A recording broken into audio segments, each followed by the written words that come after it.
sulfur. Pero bakit sa gitna wala?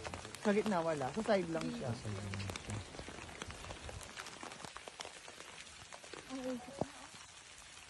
Ganda, no? At least nakita nyo na.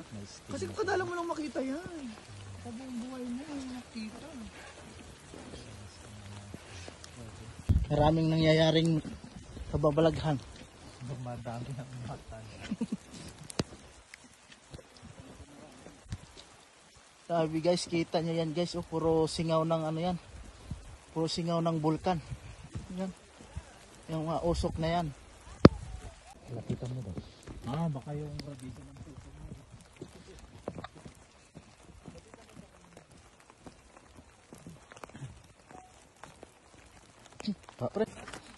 Ibig sabihin rin, sa ilalim nito may tubig.